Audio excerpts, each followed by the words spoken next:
So I'm back in my coach's court and I'm trying to take it easy and take lots of breaks. So I thought I'd use this opportunity to tell you 3 things every beginner badminton player should know.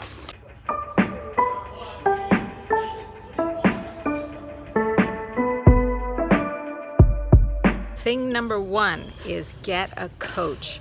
I think this is so important for beginners. A lot of people think like they'll start playing badminton and they'll kind of like get into it and then they'll get a coach to help like refine them and sharpen their skills.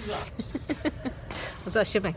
But actually that's the wrong way of thinking. If you get a coach in the beginning, you don't have any time to create any bad habits. A lot of beginners will create bad habits, and then when they get a coach, the coach has to spend all this time breaking them down and relearning the basics and the fundamentals because they've learned them wrong or they're doing them poorly. If a beginner can invest a little money and just kind of get the basics down, they will have really good fundamentals moving forward and they can advance higher if they've got the basics down right from the start. Also, if you have like a friend that's like willing to help you, don't listen to them. Kudos to the friend, they're just trying to help. But the truth is, when somebody who's not trained, when somebody who's not a coach teaches you, they teach you wrong. They teach you the way they do it, and oftentimes the way they do it is not the proper way. It's the way they've learned because of their body and because of their training and because of their age.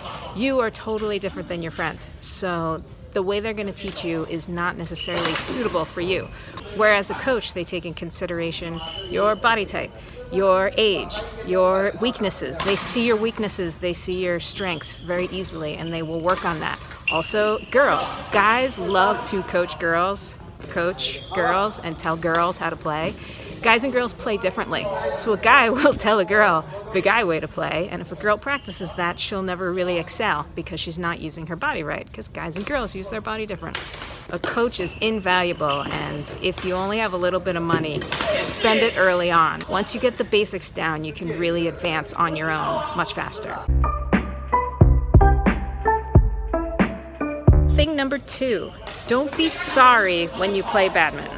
This is a problem for everybody when they play with higher level players, but it's especially bad for beginners because everybody's higher level than a beginner. Don't be sorry because you're a beginner. Don't be sorry because you're not as good as the other people.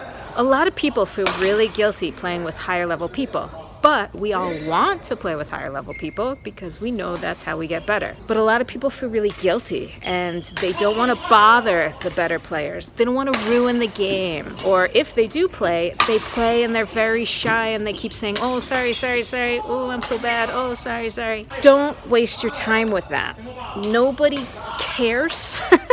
Badminton players can tell other people's levels from the first 30 seconds of you playing.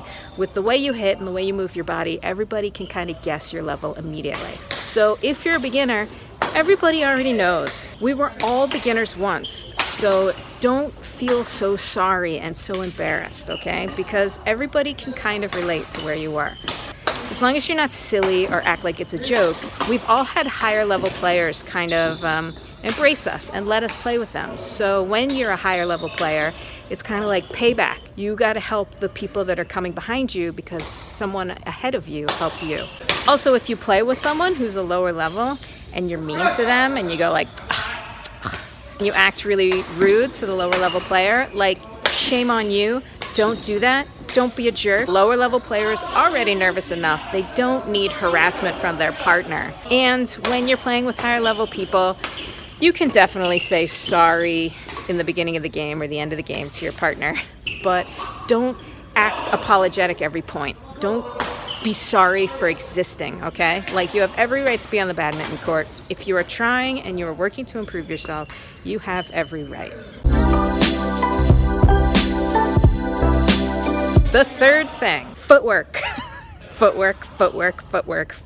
Okay, I think my coach was kind of nice when I started because I wasn't like in really good shape and I was already 40 and I'd never played sports and I was not at all athletic or sporty.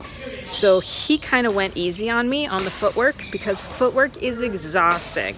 Running lines, running back and forth, going to the 4 corners, picking up all those little birdies everywhere. It's exhausting and it makes your heart pound. And you know, if you're a little less than fit, like I was in the beginning, footwork sucks and it's not fun. Footwork, man, it is so important. Footwork is standard and footwork is important. And if you have good footwork and if you work on it right from the start, you can advance a lot quicker. And footwork is something you can do by yourself. And I'm not very good at pushing myself to do footwork because I do not like it. But I do wish I had pushed myself or my coach had pushed me more in the beginning, just because it took me so long to kind of get even halfway decent footwork. And my footwork's not even that great now. So footwork, footwork, footwork. So those are the 3 things I think are most important for a beginner. What do you think? Do you agree or disagree with me? Do you have something else that you think beginners should focus on? Let me know in the comments, and make sure to like this video and subscribe to Badminton Becky channel. Okay, see you next time. Bye.